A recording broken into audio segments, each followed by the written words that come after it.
Hello everyone, welcome to my channel sociology class in Hindi. आज जो है सोशियोलॉजी का मॉडल प्रश्न पत्र है जो कि बहुत ही इम्पॉर्टेंट है। तो चलिए पढ़ते हैं। पहला क्वेश्चन है, सामाजिक स्तरीकरण जो संबद्ध व्यक्तियों द्वारा निष्पादित किए हुए वास्तविक कार्य से विशेष व्यक्तियों, संस्थाओं या दोनों के अधीन संसाधनों की उत्कृष्ट शक्ति तथा नियंत्रण से निकलते हैं से अभिप्राय है। फिर से सुन लीजिए। सामाजिक स्तरीकरण जो संबद्ध व्यक्तियों द्वारा निष्पादित किए हुए वास्तविक कार्य से विशेष व्यक्तियों, संस्थाओं या दोनों के अधीन संसाधनों की उत्कृष्ट शक्ति तथा नियंत्रण से निकलते हैं से अभिप्राय है। तो ऑप्शन देखते हैं। ए असमानता, बी अनुचित वितरण और सी भेदभाव और डी शोषण। तो इसमें राइट आंसर क्या होगा? इसमें राइट आंसर है ए असमानता। ऑप्शन ए राइट होगा। नेक्स्ट क्वेश्चन है, एम.एन. श्रीनिवास ने अपनी पुस्तक social change in modern India में निम्नलिखित में से कौन सा मत प्रस्तुत किया है? निम्नलिखित में से कौन सा मत प्रस्तुत किया है? ऑप्शन देखते हैं। ए जाति पूर्णतः बंद व्यवस्था है और बी जाति पूर्णतः खुली व्यवस्था है और सी जाति व्यवस्था में गतिशीलता का अवसर निहित है और डी जाति वर्ग की तरह ही होती है। इसमें राइट क्या होगा? तो इसमें राइट जो है सी होगा, जाति व्यवस्था में गतिशीलता का अवसर निहित है। तो सी राइट होगा। नेक्स्ट है, आर्थिक वर्ग विशेषण। ऑप्शन देखते हैं। जीवन शैली, व्यवसाय तथा सामाजिक कार्यकलापों पर आधारित है और बी में निर्जातीय अथवा पारिवारिक पृष्ठभूमि और महत्वपूर्ण कारक सम्मिलित हैं और सी ऐसे व्यक्तियों से गठित होता है जिनकी आय का स्रोत तथा स्तर, व्यवसाय का प्रकार एक समान है तथा सामाजिक संपत्ति एक समान अंश है। और नेक्स्ट है, ऐसे व्यक्तियों से संगठित है जिन्हें समाज में समान स्तर के प्रतिष्ठा प्रतीक प्राप्त है। इसमें राइट क्या होगा? आर्थिक वर्ग विशेषण। इसमें राइट आंसर होगा सी। नेक्स्ट क्वेश्चन है, मार्क्स ने समाज में वस्तुपरक रूप में संरचनात्मक आर्थिक संरचना असमानताओं की व्याख्या निम्नलिखित में से किसमें की है? मार्क्स ने समाज में वस्तुपरक रूप में संरचनात्मक आर्थिक असमानताओं की व्याख्या निम्नलिखित में से किसमें की है? ऑप्शन देखते हैं। ए परिस्थिति, बी संपत्ति समूह यानी कि स्टेट और सी वर्ग और डी जात। इसमें राइट आंसर होगा सी वर्ग। ऑप्शन सी राइट होगा। नेक्स्ट क्वेश्चन है, जजमानी व्यवस्था है तो क्या है? ऑप्शन देखते हैं। आदान प्रदान, सेवा तथा जाति अंतर्निर्भरता का प्रकार है और परंपरागत ग्रामीण भारत में व्याप्त है और बी है एकांतिक सेवा तथा जाति अंतर्निर्भरता का प्रकार है और भारत में व्याप्त है और सी है पारस्परिक सेवा तथा जाति अंतर्निर्भरता का प्रकार है और ग्रामीण भारत में व्याप्त है और डी है आदान प्रदान, सेवा तथा जाति अंतर्निर्भरता का प्रकार है और आधुनिक भारत में व्याप्त है। तो इसमें राइट आंसर क्या होगा फ्रेंड्स? इसमें राइट आंसर होगा ए आदान प्रदान, सेवा तथा जाति अंतर्निर्भरता का प्रकार है और परंपरागत ग्रामीण भारत में व्याप्त है। नेक्स्ट क्वेश्चन है,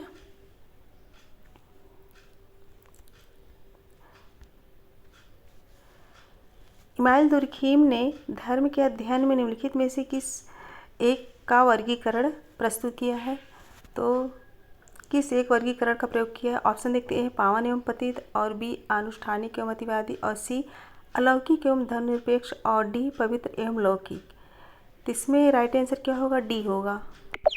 ऑप्शन डी राइट है, पवित्र एवं लौकिक का प्रयोग किए हैं। फ्रेंड्स, अगर मेरा वीडियो पसंद आए तो लाइक शेयर कमेंट ज़रूर कीजिए और जो लोग चैनल पर नए हैं वो प्लीज़ सब्सक्राइब कर दीजिए। चलिए नेक्स्ट क्वेश्चन देखते हैं। नेक्स्ट क्वेश्चन है, सूची 1 को सूची 2 के साथ सुमेलित कीजिए और सूचियों के नीचे दिए गए कोड का प्रयोग करते हुए सही उत्तर चुनिए। तो सूची 1 और सूची 2। सूची 1 में क्षत्रिय प्रतिमान, व्यापारी कृषक, विसंस्कृतकरण और जनजातीकरण है और 2 में है S L. Kalia, D N. Majumdar, Milton Singer और डी.एफ. पोकॉक। इसमें राइट आंसर क्या होगा? पहले देखते हैं, जनजातीकरण के उदाहरण कौन दिया था? S.L. कालिया ने, और बी संस्कृतिकरण के D.N. मजूमदार ने, और ये क्षत्रिय प्रतिमान की अवधारणा किसने दिया था? D.A. पोकॉक ने, और व्यापारी कृषक का दिए थे मिल्टन सिंह, यानी ऑप्शन सी राइट होगा। ऑप्शन सी राइट होगा। नेक्स्ट क्वेश्चन है,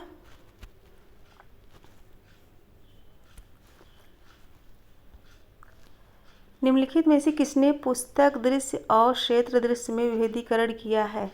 निम्नलिखित में से किसने पुस्तक दृश्य और क्षेत्र दृश्य में विभेदीकरण किया है? ऑप्शन है A.R. देसाई, B.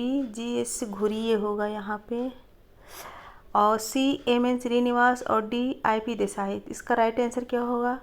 C होगा। M.N. श्रीनिवास ने पुस्तक दृश्य और क्षेत्र दृश्य में विभेदीकरण किए थे। नेक्स्ट क्वेश्चन है, जाति नातेदारी तथा पड़ोस पर आधारित तदर्थ समीकरण जो राजनीतिक गतिविधियों के लिए महत्वपूर्ण है परंतु चुनाव के पश्चात क्रियाशील रहें या न रहें, इसे एल्ड्रिन सी मेयर क्या कहते हैं? ए क्रिया समूह, बी हित समूह, सी क्रियापुंज, और डी हित पुंज। तो इसमें राइट आंसर क्या होगा? तो इसमें राइट आंसर है सी क्रियापुंज। एल्ड्रिन सी मेयर इसे क्रियापुंज कहते हैं। नेक्स्ट क्वेश्चन है, मैक्स वेबर के अनुसार निम्नलिखित में से जात व्यवस्था की कौन सी दो मुख्य विशेषताएं कौन सी हैं उनके द्वारा? नंबर 1 स्वभोजित, और नंबर 2 पदक्रम, नंबर 3 शुद्धता, और नंबर 4 वैवाहिकता। इसमें कौन कौन सा है? इसमें है 1 स्वभोजित और 4 वैवाहिकता, यानी पहला और चौथा राइट है, तो यानी सी ऑप्शन राइट होगा। नेक्स्ट क्वेश्चन है, सूची 1 को सूची 2 लेखक के साथ सुमेलित कीजिए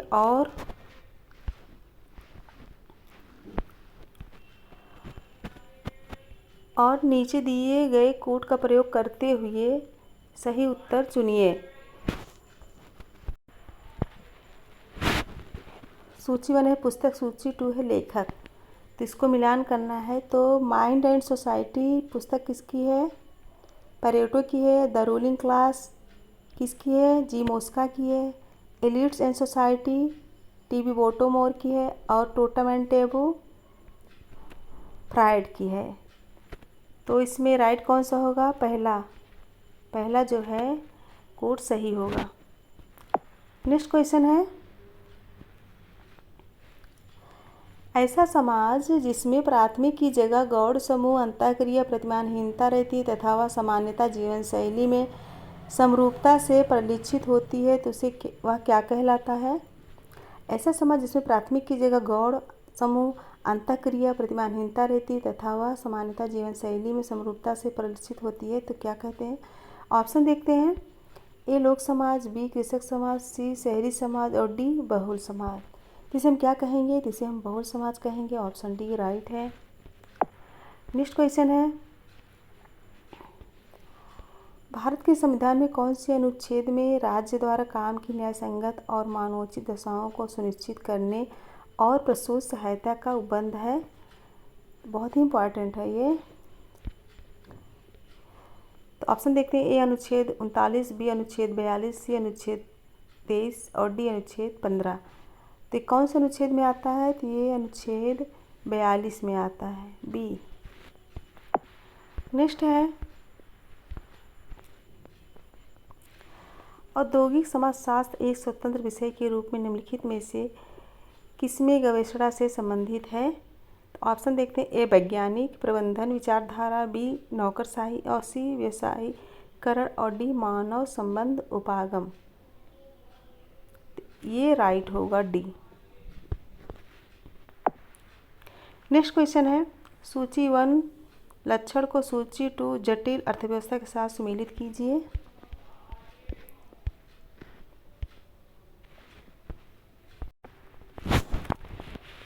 ये है वस्तुओं का विनिर्माण और बी है श्रमिक, और सी है भूमंडलीय प्रतिस्पर्धा, और डी है विपुल उत्पादन अर्थव्यवस्था। तो वस्तुओं का विनिर्माण ये किससे संबंधित है? ये जो है कारखाना से संबंधित है, और श्रमिक संघ श्रम नेता से संबंधित है।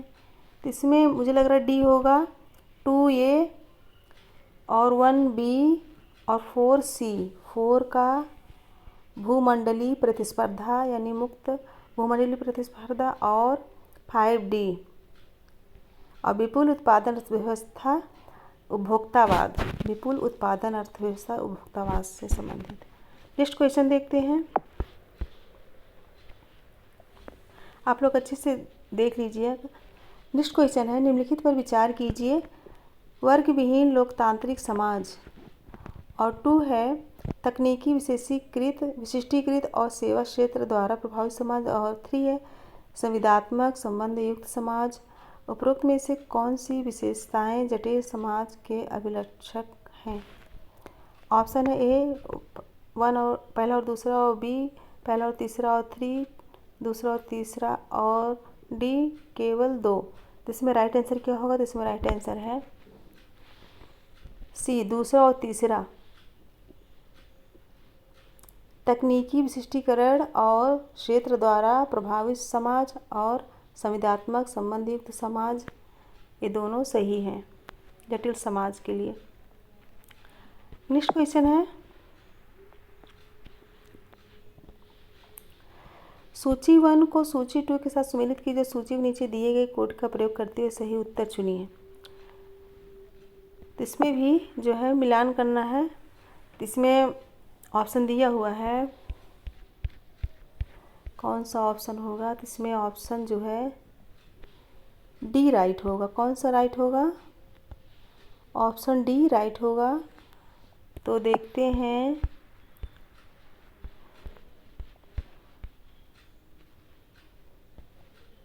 परंपराओं की प्रधानता कहाँ होती है? कृषि भूमि में होती है।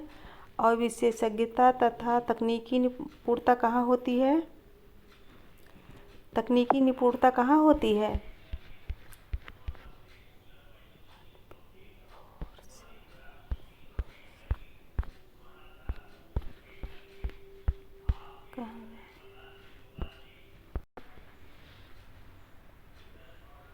जटिल का होगा विशेषज्ञता तथा तकनीकी निपुणता। और 4 का होगा प्रतिस्पर्धा की प्रधानता कहाँ होगी? बाजारोन्मुख, यानी ये राइट होगा। 4 का सी हो जाएगा। और राष्ट्र द्वारा नियंत्रण, ये कहा जाएगा, ये जो है नियोजित अर्थव्यवस्था, यानी 3 का डी नियोजित अर्थव्यवस्था, राष्ट्र द्वारा नियंत्रण। और कृषक अर्थव्यवस्था तो परंपराओं की प्रधानता, ये राइट होगा। तो ऑप्शन डी करेक्ट होगा।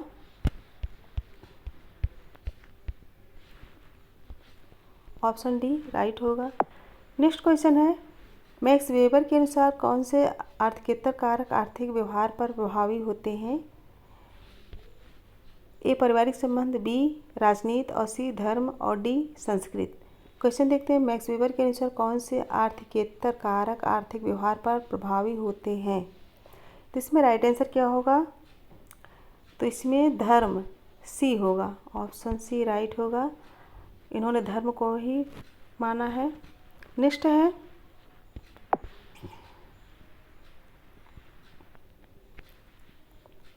नेक्स्ट क्वेश्चन है, निम्नलिखित कथनों पर विचार कीजिए। बाजारी पूंजीवाद, बहुराष्ट्रीय उपभोक्ता पूंजीवाद, साम्राज्यवादी पूंजीवाद, भूमंडलीय पूंजीवाद। बाजार मुक्त अर्थव्यवस्था के उद्गम के संदर्भ में सही अनुक्रम कौन सा है? तो कौन सा है?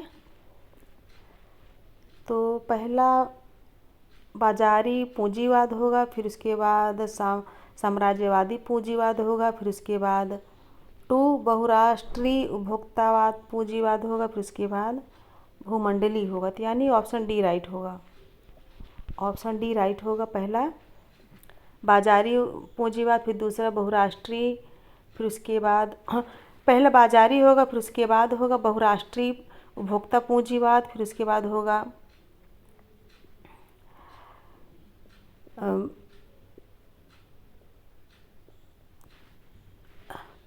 पहला बाजारी होगा और फिर उसके बाद होगा साम्राज्यवादी, फिर उसके बाद होगा बहुराष्ट्रीय, फिर उसके बाद होगा भूमंडलीय। आप लोग देख लीजिएगा। नेक्स्ट है, निम्नलिखित कथनों पर विचार कीजिए। शहर विकसित होते हैं जहाँ नंबर 1 संसाधनों का अधिक होता है, दूसरा इसमें असेंबली समाज अथवा समूह मात्र जीवन पुष्टि के लिए आवश्यक रूप से अधिक संसाधनों पर नियंत्रण कर लेते हैं, और तीसरा है पर्याप्त मानव शक्ति। उपरोक्त कथन में से कौन सा सही है? तो कौन सा सही होगा? इसमें डी सही होगा, पहला दूसरा तीसरा, पहला दूसरा तीसरा तीनों ऑप्शन सही होंगे। नेक्स्ट क्वेश्चन है, फिलिप एम हासर के अनुसार ग्रामीण क्षेत्रों से शहरी क्षेत्रों में लोगों का प्रवासन कहलाता है, तो क्या कहलाता है? ऑप्शन देखते हैं। ऑप्शन है ए जनसंख्या अंतःस्फोटन, और बी जनसंख्या विस्फोटन, और सी जनसंख्या तकनीकी स्फोटन, और नंबर डी जनसंख्या परिस्फोटन। तो इसमें राइट आंसर कौन सा होगा? राइट आंसर होगा ए जनसंख्या अंतःस्फोटन, जनसंख्या अंतःस्फोटन राइट आंसर है। नेक्स्ट क्वेश्चन है, निम्नलिखित में से नगरों से संबंधित कौन सा एक युग्म सही सुमेलित नहीं है? कौन सा सही सुमेलित नहीं है? पहला है क्लिस्तर, तो ऑप्शन है क्या? व्यापार तथा वाणिज्य, और दूसरा है स्वैच्छिक संस्थाएं, तो हित समूह, आभासी शहरी चमक दमक, और डी सामाजिक गतिशीलता स्थैतिक जनसंख्या। तो इसमें कौन सा पूछा गया सही नहीं है? कौन सा सही नहीं है? तो इसमें जो है सब लगा लेंगे, डी नहीं सही है। कौन सा नहीं सही है? डी सामाजिक गतिशीलता स्थैतिक नहीं होती है। नेक्स्ट क्वेश्चन है, सूची 1 अवधारणा को सूची 2 सिद्धांत के साथ सुमेलित कीजिए। अवधारणा को सिद्धांत के साथ सुमेलित कीजिए तथा सूचियों के नीचे दिए गए कोड का प्रयोग करते हुए सही उत्तर चुनिए। आज का क्वेश्चन बहुत ही अच्छा है, तो आप लोग इसी तरह से वीडियो बने रहें, और जो लोग नए हैं प्लीज़ सब्सक्राइब कर दें। राज्य एक नैसर्गिक संस्था के रूप में, नैसर्गिक संस्था के रूप में, तो इसमें राइट कौन सा होगा? 1 का ए होगा, 1 का ए होगा, और 2 का बी होगा। यानी राज्य प्रभावी कुल के एक उपकरण के रूप में यंत्रवादी सिद्धांत, और 3 का सी होगा, राज्य प्रभावी कुल के एक उपकरण के रूप में मार्क्सवादी सिद्धांत, और 4 का डी होगा, 4 का डी प्रभुसत्ता राष्ट्र की परम शक्ति के रूप में विधिक सिद्धांत। ऑप्शन डी राइट है, देख लीजिएगा, ऑप्शन डी राइट है। नेक्स्ट